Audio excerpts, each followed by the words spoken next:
I just graduated with a degree in biology from UCLA. My father and brother, who never believed I was worthy, threw an unbelievably lavish party in my honor. I found it strange, but I smiled anyway. Until a waitress whispered to me, "They're planning to kill you. Your brakes have been tampered with." I froze. Later, every news outlet reported that my car had plunged off a cliff and exploded. But I was safe, and that was my plan: to fake my death. What I had been secretly investigating about my own family, I still couldn't believe with my own eyes. But before I tell you the whole truth, where are you watching this story from? Leave a comment below. And don't forget to like and subscribe, because the story you're about to hear isn't science fiction.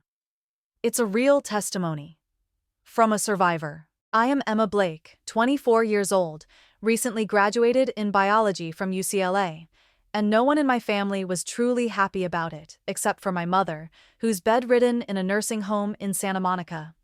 My father, James Blake, is the CEO of Blake Biotech, one of the most well-known biotech companies in California, and my brother, Derek, is the perfect heir in his eyes. As for me, I'm the outsider. My father wanted me to study biotechnology to carry on the family legacy, but I refused. I chose to study wildlife conservation, and from that moment on, he called me the greatest disappointment of the Blake family. So when my father suddenly threw a lavish graduation party for me at the Hilltop Mansion, the very place he hadn't invited me to once during my 4 years of college, I knew something was off. But I went anyway, partly because my mother once said, "Don't let others write your story for you." I wanted to prove that I could still walk into their world without bowing my head. The mansion was filled with golden lights, champagne, clinking glasses, and congratulations from strangers in Armani suits. My father stood in the center of the room, talking about a love for science, the Blake family legacy, then turned to me, patted my shoulder, and smiled. Emma finally graduated, not in the right field, but a success nonetheless. Right, Derek? The whole room laughed. I forced a smile, tightening my grip on the virgin mojito in my hand, the cold from the ice cubes piercing my chest. Just then, a female server brushed against me from behind, spilling liquid onto the simple white dress I had carefully chosen. "I'm so sorry, ma'am," she said quickly, her voice low and shaky. "Please let me help clean that. Can we step outside for a moment?"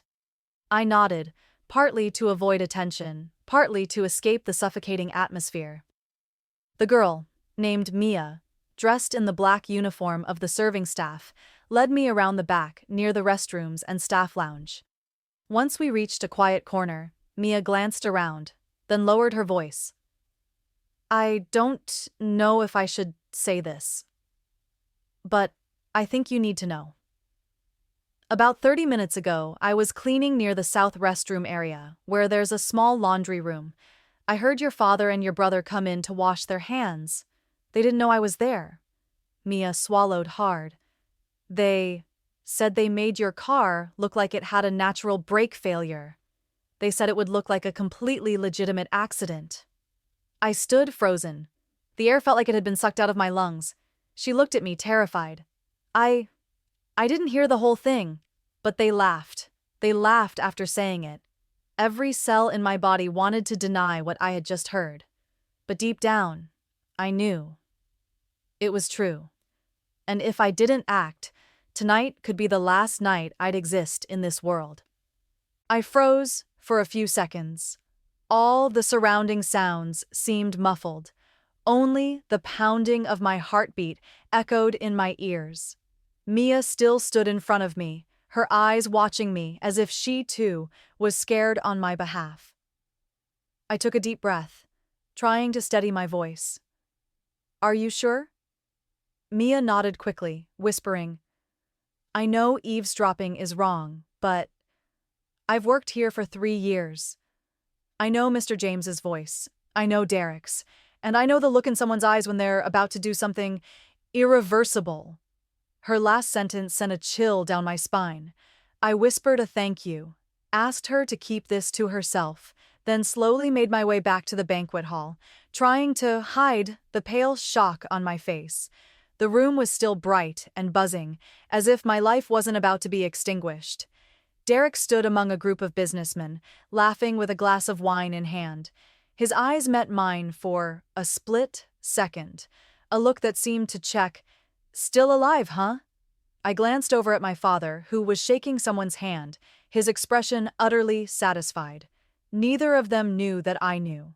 I had to get out of there. Immediately. But I couldn't leave abruptly. If they grew suspicious, my plan would fail. I headed toward the bar, hunched over slightly, placing a hand on my stomach and grimacing as if in pain. A young female server approached, and I whispered, It's my period, and I think the food upset me. Please, tell my father I'm heading out early." She nodded worriedly and rushed off. I knew I had no more than 3 minutes. I hurried to the parking lot. Darkness cloaked my familiar silver SUV, a modern model with semi-autonomous driving, something Derek once insisted I install for safety. A smart system, controllable via phone app, something I had always found annoying, but now it was my only salvation. I unlocked the car, got in, started the engine. Headlights lit up. The engine purred softly. I sat inside for exactly 10 seconds, just long enough for anyone watching from the windows to think I was leaving normally. Then I opened the door, crawled out of the driver's seat, rolled beneath the car, and slid down the grassy slope to the right. I lay flat against the earth, my heart pounding in my chest, watching the car from afar. Using the app, I activated the self-driving mode, choosing a winding route along the cliff edge. I entered the command, and the car began to move. It pulled out of the lot slowly, turned into the wooded path, then accelerated toward the mountain road. The moment it crashed through the guardrail, plunged off the cliff, and exploded in flames below. I didn't look away. I stared into the fire erupting in the night, like a ritual to end an old self. Emma Blake, the rebellious daughter of James Blake, died tonight, just as her family had wanted. But I, the one who escaped the murder plot of my father and brother, am still alive. And from now on, I will no longer be a pawn in this family's game. At 7 a.m. the next morning, the first news reports of the accident began appearing on local broadcasts. An SUV lost control and drove off the Palisades Ridge cliffside, the fire completely consuming the vehicle. The driver's identity remains unconfirmed, but the license plate matches a car registered to Emma Blake. When I saw that report on the old laptop atop a wooden table inside a small forest cabin near Big Bear, I closed my eyes. This cabin belongs to my friend, Kayla, my college roommate, who used to work as a research assistant for a conservation NGO. She's the only person I trust. And the first person I called once I escaped the car last night. "Emma, are you insane?" Kayla gasped when she saw me, pale-faced and trembling. "Do you realize if you'd made one wrong move?" "I know," I cut her off, "but I'd rather fake my death than become a real corpse." Kayla didn't ask further. She pulled me inside, made hot tea, locked every door, and shut off all non-essential electronics. "Stay here as long as you need," she said. "But if what you said is true, then this accident is just the tip of the iceberg." I sat there, wrapped in a blanket, staring out at the misty forest. Meanwhile, back at the Blake mansion, news of my death spread as something inevitable. According to what Mia later told me, when James heard the car had gone over the cliff, he stood still for a few seconds, then calmly told the media manager to prepare a press release. Derek was a bit shocked, but quickly wrapped things up with, "It's a shame. She always made things harder than they needed to be." No one mentioned an investigation. No one questioned why a brand new, recently serviced car would suddenly lose its brakes, and not a single tear was shed over my death. That afternoon, Derek posted a black and white photo of me on social media with the caption, "Though we never saw eye to eye, you were still a part of this family. Rest in peace, Emma." The comments were filled with thousands of condolences. People called me a talented young biologist, a girl who lived for her ideals. But no one knew that the ones behind my death were my own flesh and blood. I sat in front of the screen, reading each word, half laughing, half choking. That night, Kayla handed me an old folder she had kept by chance from her internship at a research institute affiliated with Blake Biotech. "If you want answers, start here," she said. Inside was a document from 7 years ago. The company's original name wasn't Blake Biotech, but Samuel Biotech, and the head was my grandfather. My throat tightened. I flipped through the pages. There was a meeting transcript about temporarily transferring leadership to my mother, Scarlett, when my grandfather developed late-stage heart disease. And just a few months later, a short note. "Scarlett Blake in a serious car accident, suffers cognitive impairment." No detailed report, no independent investigation, just one cold conclusion. Driver lost control. I shivered. Another case of brake failure? I knew. This went deeper than I imagined, and I began to understand. If I wanted to live, I'd have to do more than hide. I'd have to flip the board, using their own rules. I knew that to turn the tide, I would need more than emotion and fury. I needed proof, and I needed Ethan. We met during my final year in college, at a bioethics seminar where he was a guest speaker from an environmental law firm. Ethan wasn't the talkative type, but every word he spoke felt like an unspoken truth I'd always carried, that science should not serve profit alone, and that sometimes justice begins with the simplest question. Is this right? I used a basic burner phone to call Ethan, not my number. I changed my voice, kept it brief. "It's me. I'm alive. I need to see you. Not over the phone." A quiet sigh came through the line. Then Ethan replied, without a trace of hesitation. "I'm in Pasadena. Send me coordinates. I'll come." 2 hours later, Ethan arrived at the cabin, still wearing his old khaki jacket, eyes deep and wary. But when he saw me, those eyes softened, a mix of anger and relief. "What the hell is going on, Emma?" he asked, but didn't wait for an answer. Just pulled me into a tight hug. I let myself stay in that embrace for a few seconds, then opened the laptop. "I have something you need to hear." I played the recording, captured 2 months ago on a night I'd been out with Ethan but had accidentally left my phone in the living room. It had recorded everything when my father called Derek on speaker. I hadn't meant to record anything. The phone had glitched and got stuck in record mode. But when I listened back, I kept it like a survival instinct. James's voice was cold as steel. "Derek, if you let her access the data again, this company's finished." "That old man leaving her $15 million was a mistake," Derek replied. "She wants to save bears and turtles while we're talking about over $200 million in investment. If we need to cut her off, then do it. Just don't let her open her mouth." Silence. Then laughter. "Of course, it has to look natural." When the recording ended, Ethan's hand clenched into a fist. "That's enough," he said, voice low and firm. "This isn't just about inheritance or mismanaging a company. This is criminal, threatening life, destroying evidence, unauthorized experimentation." He turned to me, his voice sharp. "Do you have more?" I nodded. "I just found out the company was originally Samuel Biotech. It belonged to my grandfather. Then my mother took over. 6 months later, she had an accident. Just like what they planned for me." Ethan went still. "So, this is the second time they've used an accident to eliminate a family member." I nodded. "This time they failed, and I want to end this. But not their way." Ethan braced himself against the table, exhaled, then looked at me, clear and determined. "We'll do this. But it has to be planned. It has to be orderly, and the law has to protect you. I'll take everything you have to a friend in the FBI. He specializes in research ethics violations. But first, we need more evidence." I looked at him, and for the first time in days of hiding, I felt something stir inside me. Hope. I stood up, reached into my bag, and pulled out a rusted key. "There's one more place.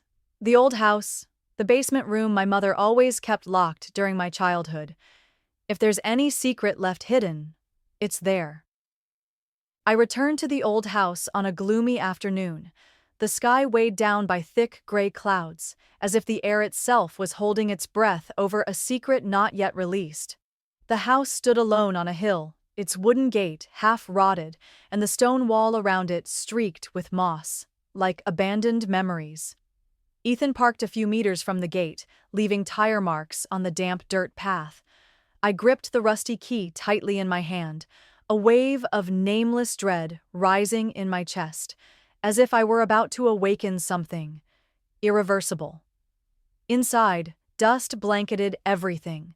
Family photos still hung on the wall, but the only picture with me in it had been turned face down. Ethan followed silently, laying a gentle hand on my shoulder, a wordless reminder. "You're not alone." I led him to the end of the hallway, to a narrow, faded pine door, the one that led to the basement. My mother had forbidden me from going near it.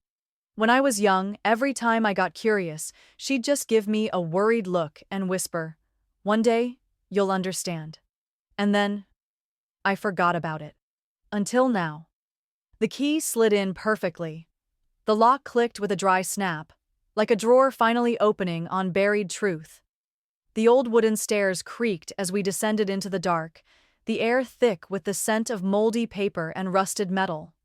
Ethan turned on a flashlight. We stepped carefully down each step, the beam illuminating spiderwebs and dust-covered tarps in glimmering patches. At the bottom was a small, sealed-off room, so hidden that no one would guess another world existed beneath the house. There were 2 tall metal cabinets, a scratched walnut desk, and several file boxes sealed with old tape. Ethan put on gloves and began opening each box. "Emma, look at this."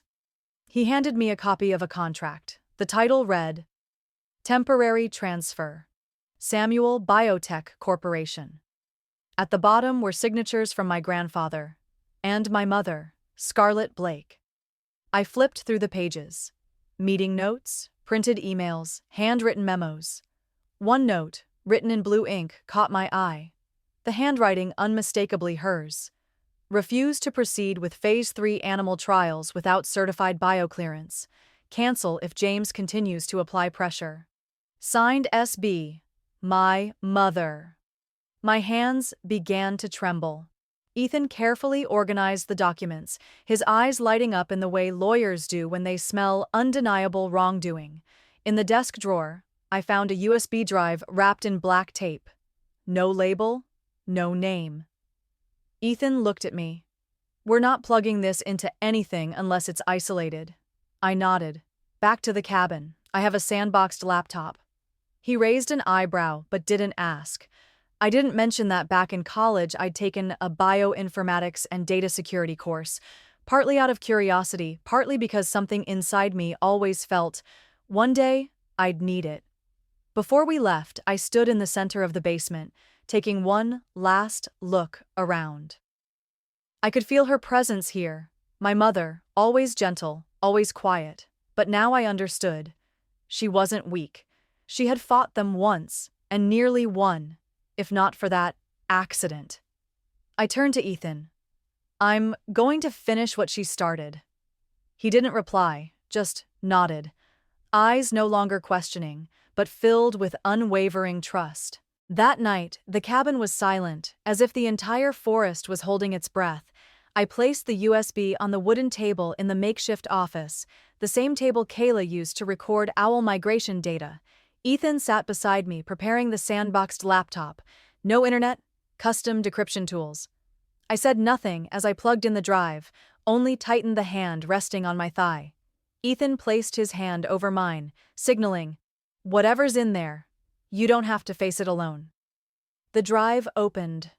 No obvious file names, just a single folder. Trial 19XR. Inside were dozens of PDFs, scanned experiment reports, gene sequence charts, and 3 short videos ranging from 45 seconds to over 3 minutes. I opened the first PDF. Research notes. First line. Test subject. North American grizzly bear. Adrenal gland cell modification using CRISPR-Cas9. Below was a table of results. Enlarged heart, acute respiratory failure, death after 48 hours. A note in the margin. Insufficient data for federal reporting. Internal use only. I skimmed through the files, the air growing heavier with each page. Bats, foxes, otters, all genetically altered without standard protocols, tests on hormone stimulation, pain threshold amplification, and countless undocumented mutations. Ethan played the first video. A hidden recording in a lab, showing a trembling red fox thrashing after injection. The person behind the camera whispered, "It's day 3. Subject 7 is showing irregular seizures, no physician oversight. We're being forced to proceed." That voice. I recognized it. My mother. I froze completely. Ethan stopped the video, looked at me. "Are you sure?"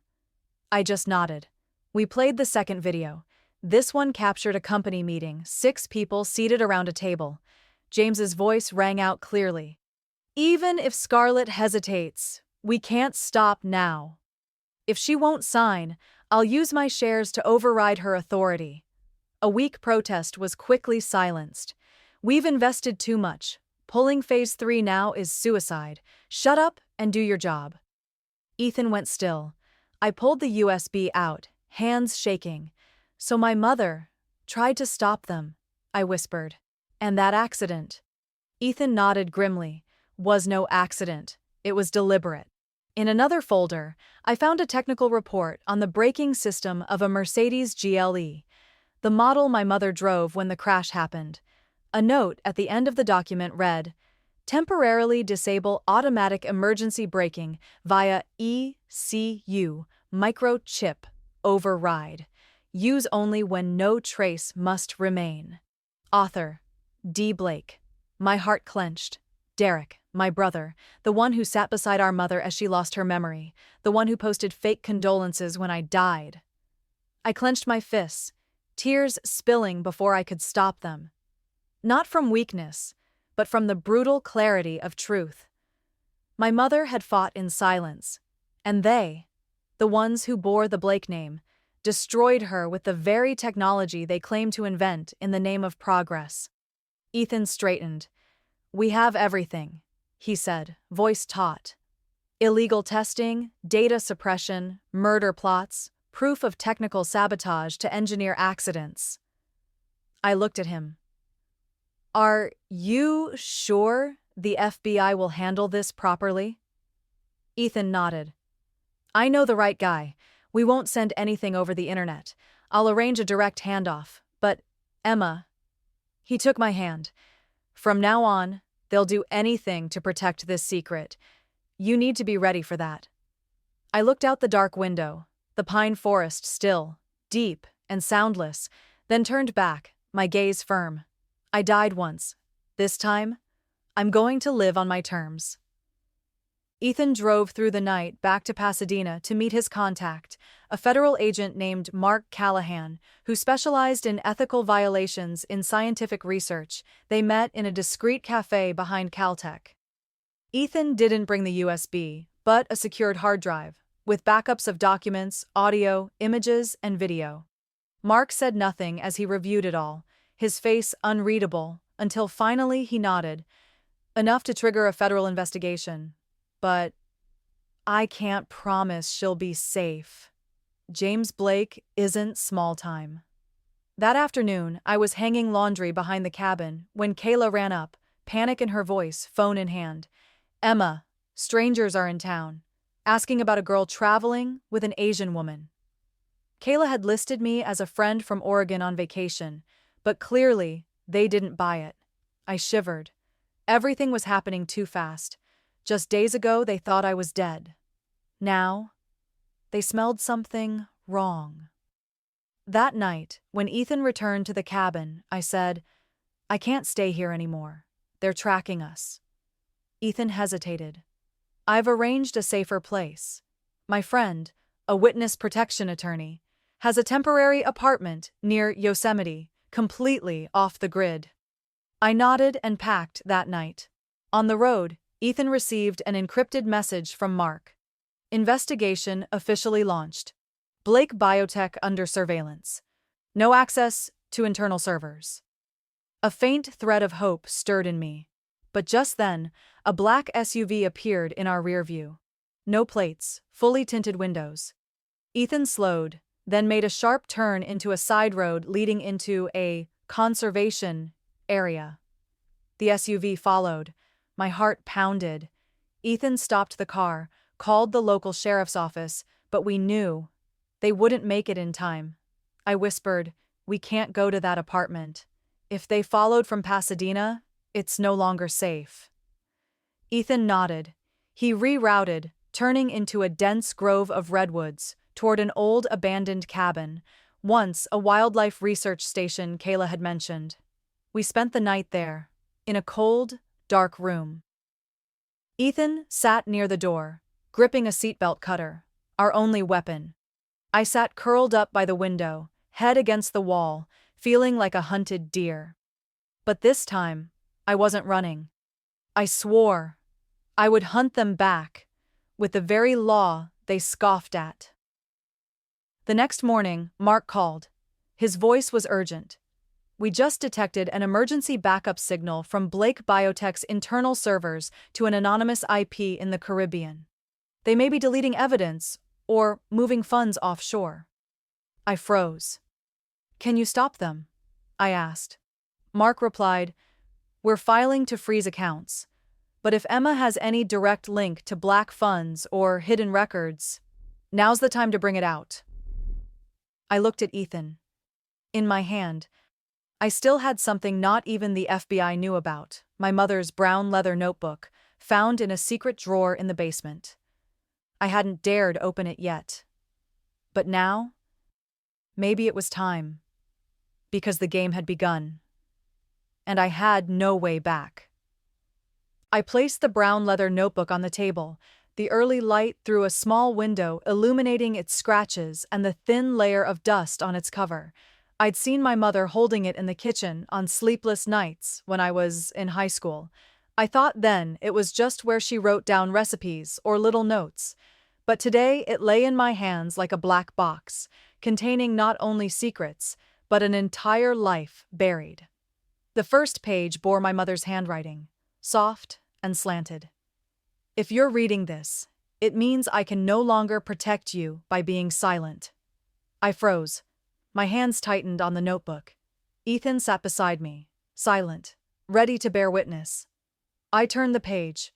What followed were cold, concise entries, dates, times, transaction codes, and amounts, all tied to Blake Biotech's off-the-books investment channels, routed through shell entities in Panama, Belize, and the Caribbean. Some entries had a small, sticky note with D, my mother's note that it stood for Derek's Fund, the money my father and brother funneled into unauthorized experiments. One passage almost made me drop the book. February.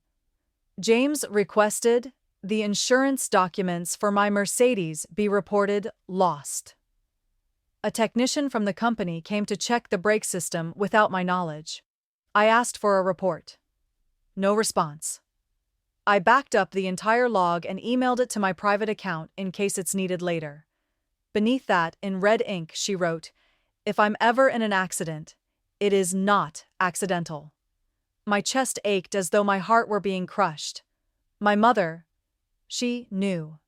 She knew they would act. She didn't scream, didn't flee. She left behind evidence, not for herself, but for me. I flipped to the final pages, where she had sketched out the internal structure of James's organization, who oversaw finances, who handled off-books transactions, and, most notably, the name of a key figure. Robert T. Lane, a mid-level operations manager formerly in research, abruptly reassigned 3 months before my mother's accident. I looked at Ethan and handed him the notebook. He scanned it quickly and nodded. This is the missing link. With a copy, the FBI can trace the hidden money. And a statement from Robert Lane could be the killer blow. I nodded. Then we need to find him, before they find us. Ethan pulled out his phone and dialed Mark. An urgent meeting was scheduled the next morning at an FBI safe house in Fresno. Before closing the notebook, a folded page slipped out, tucked by my mother at the end. I unfolded it. An old photograph, me at age 7, holding a weasel, the first animal I ever rescued from a backyard trap. My mother stood behind me, hand on my shoulder, looking down tenderly. On the back was written, "Don't forget who you are, Mom." I folded the photo gently and pressed it to my chest, closing my eyes. I am no longer the girl they called a failure. I am the last one left to tell the truth. And I will tell it, to the final word.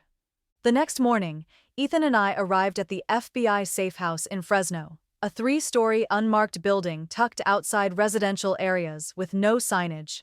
We were ushered into a secure conference room where Agent Mark Callahan and 2 colleagues waited, a large screen and a thick dossier laid out before them.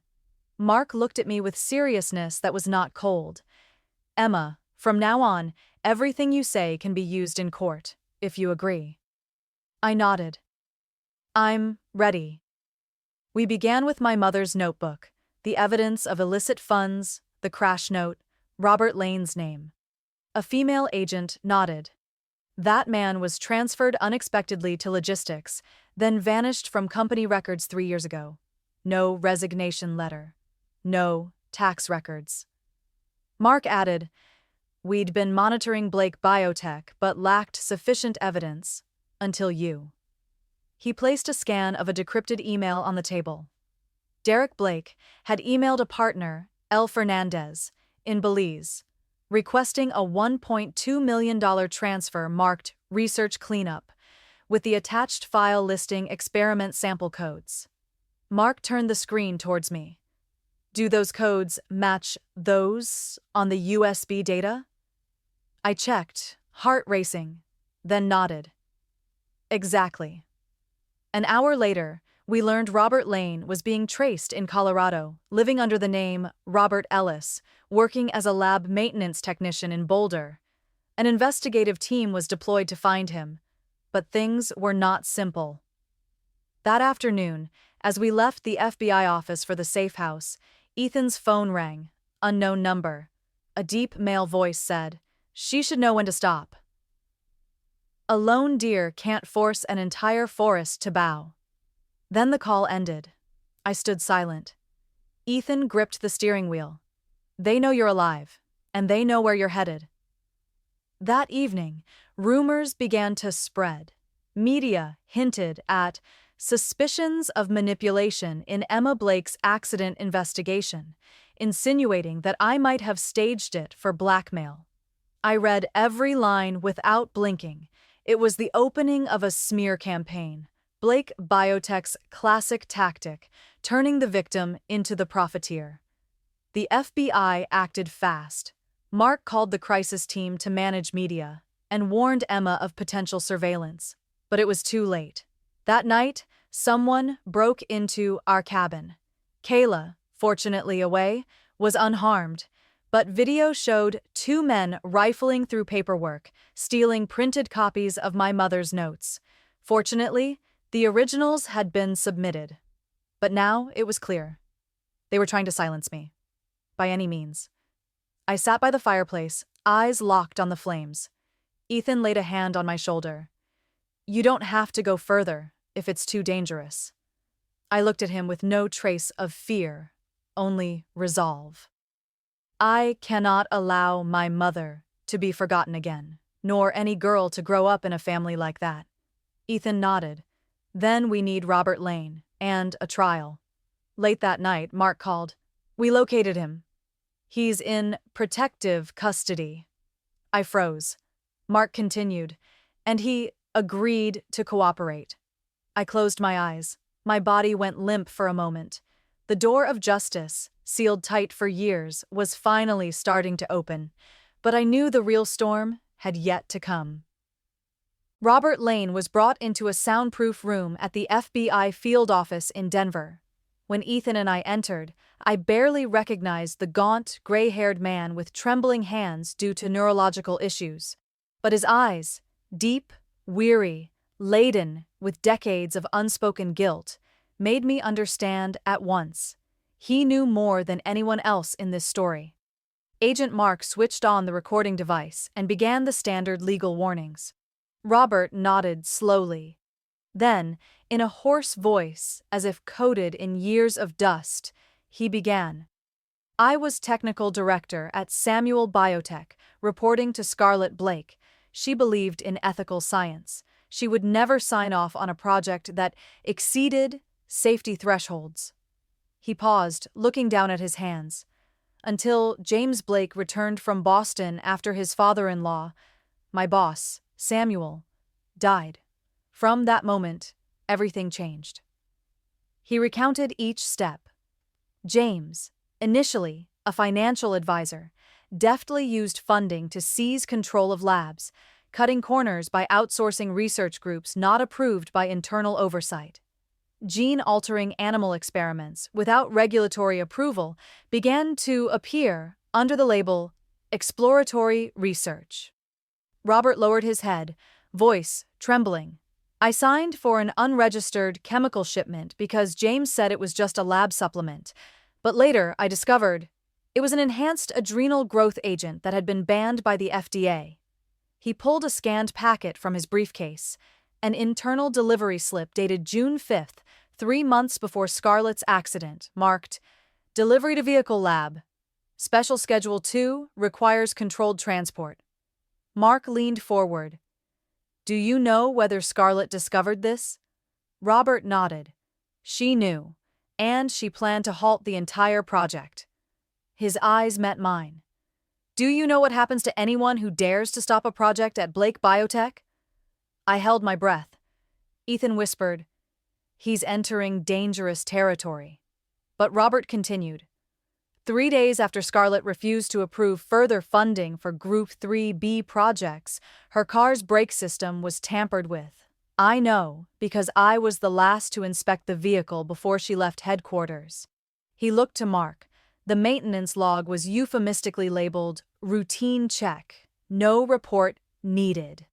The request code came from an internal account labeled D. Blake. Robert choked. I never thought they'd actually do it. I assumed it was only a warning, until the accident happened. The interrogation room was deadly silent. I sat motionless. In that moment, I felt my mother, not the gentle woman who brushed my hair every morning at the kitchen door, but the warrior she was, struck down by her own. Mark steadied himself. Do you have evidence of money laundering?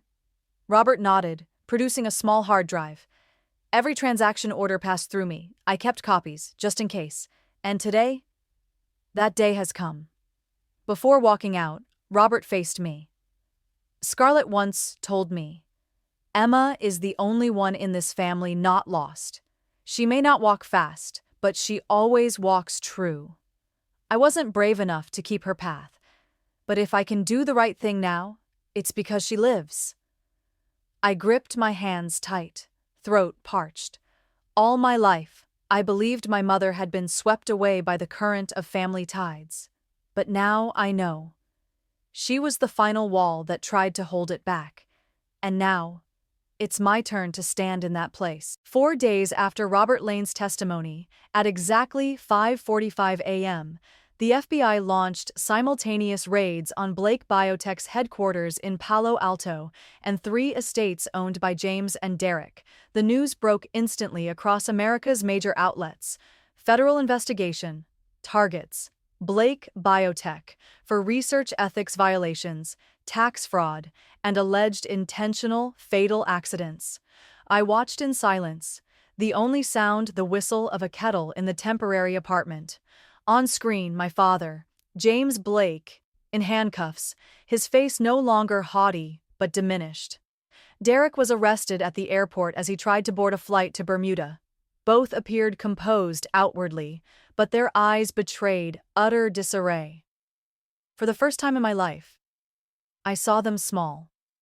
That afternoon, I received a subpoena to appear for a preliminary hearing as a key witness. Ethan took my hand as I read it. "You don't need to testify if you're not ready," he said. I looked up at him without blinking. "No, Ethan. I have stayed silent for too long. It's time for them to hear me, clearly, truthfully, and undeniably." The hearing was held at a federal courthouse in San Francisco. The courtroom was packed, reporters crowded outside, while inside sat the legal teams for James and Derek, FBI agents and prosecutors. I wore a gray blazer my mother gave me when I was accepted to UCLA. In the front seat, I felt hundreds of eyes on me, not out of curiosity, but because they wanted to know, how could a young woman stand against her own powerful family? Called to the stand, I took a deep breath and stepped up. The prosecutor started with basics, then led into why I had returned from the dead. I recounted everything, from the cocktail at the party, the encounter with Mia, the fake accident, my mother's basement, the USB, the notebook, Robert Lane's testimony, and, finally, my mother's memory, when she whispered in a rainy night, "You can choose to follow them, or follow yourself, but if you choose the second, you must be twice as strong." The defense attorneys objected repeatedly, claiming I had a personal vendetta over inheritance. But whenever they asked, I replied with evidence: my father's voice on the recording, the money trail, and an independent witness's testimony. None of my words were emotional rhetoric. Every word was truth preserved by grit and conviction. As I stepped down, Derek's eyes met mine. He was no longer my brother, just a man crumbling. James bowed his head. No words, no glance, no nod. As though he knew it was over.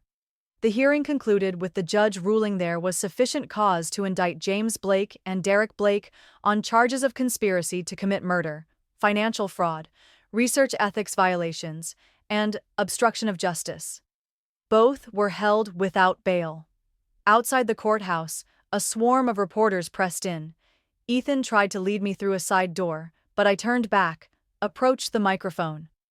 "I am no longer the Emma Blake you remember. I'm not the shadow in that powerful family. I am a biologist, a daughter, and a living witness, and today, I choose to tell the whole story." The next day, the press shifted. Headlines that once questioned me now proclaimed, "Emma Blake, courageous witness in Blake Biotech scandal."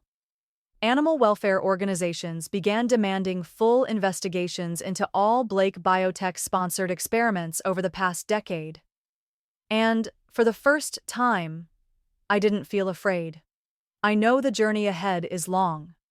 But the first stones of justice have been laid, not by a perfect system, but by a woman who decided she would no longer stay silent.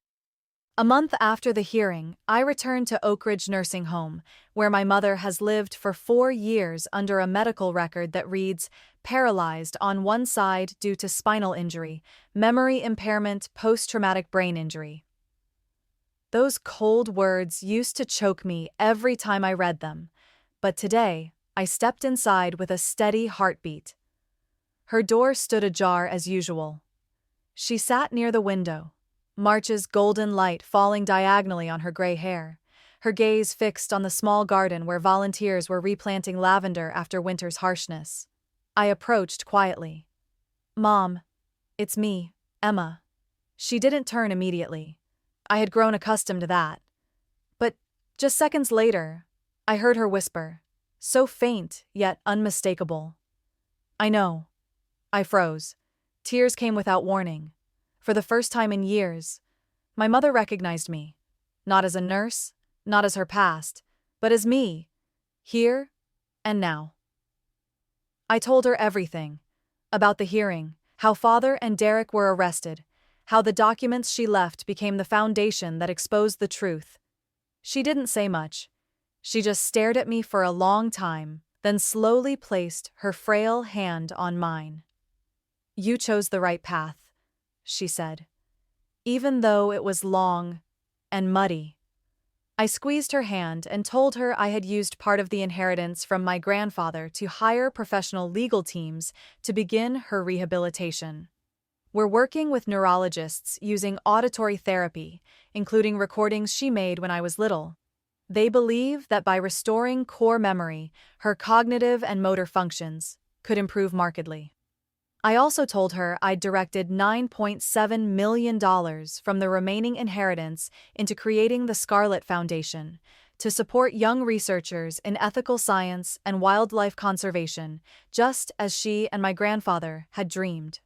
The foundation has already funded 3 projects: Restoring Alaska's black bear ecosystems, a nonprofit applied biology lab at UC Davis, and full scholarships for female biotech students at UCLA, where I started.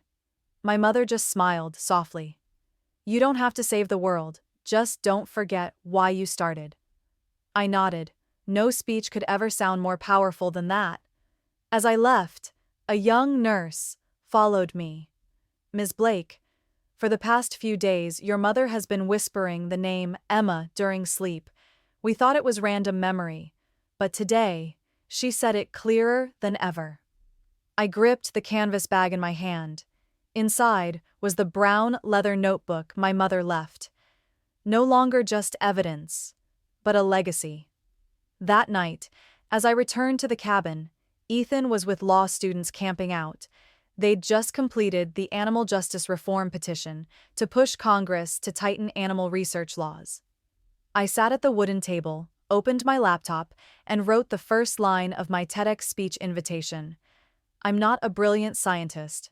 I'm just a child who was taught that truth doesn't have to be shouted. It just needs to be heard."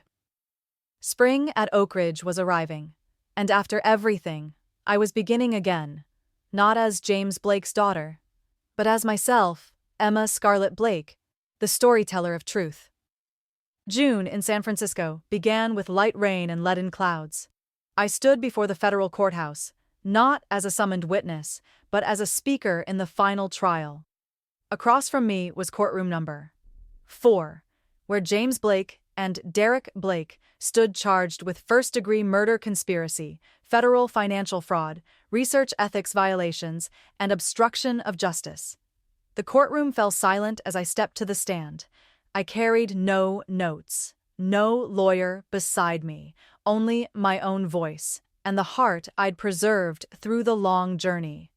"I'm not here to ask for mercy," I began, gazing directly at James, my father once all-powerful in my world. "Nor am I here for vengeance. I'm here to speak the truth. One last time." I spoke of the graduation party, the drink, Mia, the sabotaged car, the fake death.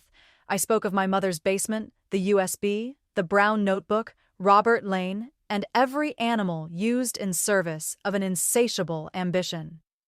I spoke of Scarlett Blake, who believed that ethics in science wasn't a choice, but a way of life.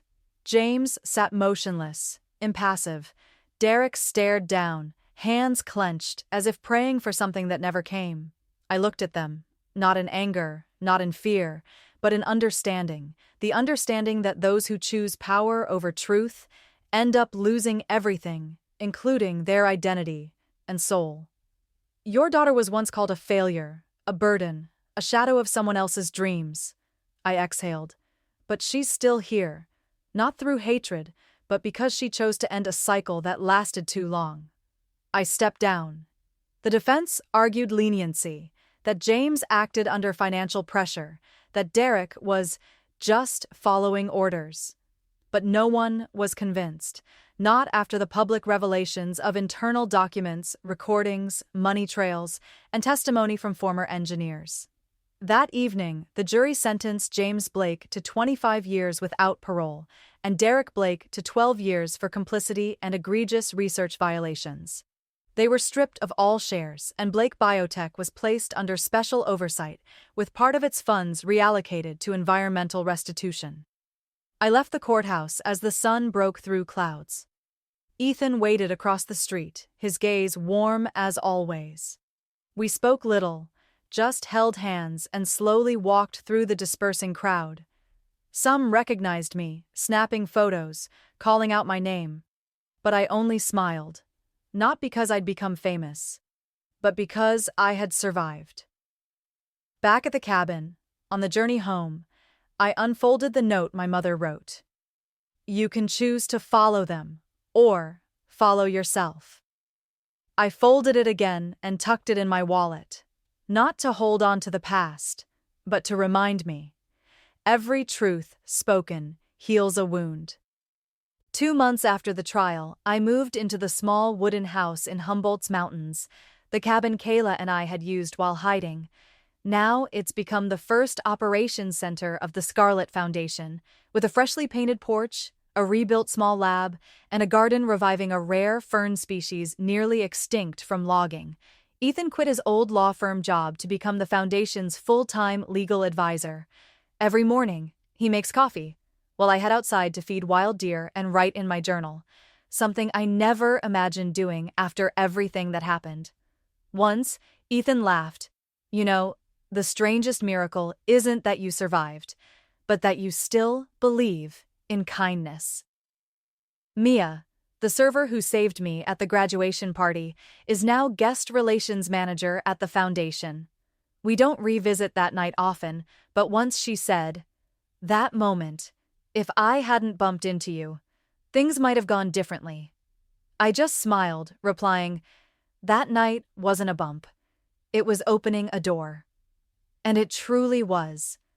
My mother remains at Oak Ridge, but she's speaking more, especially when I tell her about students receiving Scarlet Foundation scholarships. One day she looked into my eyes and asked, "Does your grandfather feel proud of you?" I smiled. If he were alive, I think he would call me the only one who walked straight in a house full of crooked paths. She laughed, and for the first time in years, her eyes glowed like the woman I knew, who once sat at the kitchen table teaching me to recognize the songs of each bird. Derek and James haven't appealed their conviction. I heard they're detained separately. I don't send letters. I don't contact them. Not from anger, but because I no longer make space for darkness in my life. I've chosen to let go, to heal, and to believe that justice doesn't require me to wield a sword forever. On an early autumn afternoon, I stood in front of the wooden house, watching young students step off the bus. They came to begin their first field research term funded by the foundation. One petite girl with brown hair and round glasses, she looked like 19-year-old me. As she passed, I asked, "What's your major?" She replied, "Wildlife and biotechnology. I want to research without harming anyone." I turned away, so she wouldn't see tears in my eyes. I knew I'd chosen the right path. And finally, I could call this place home. Not because of blood, but because of love, truth, and freedom. I'm writing these words on an autumn night as the entire Humboldt Valley has settled into stillness.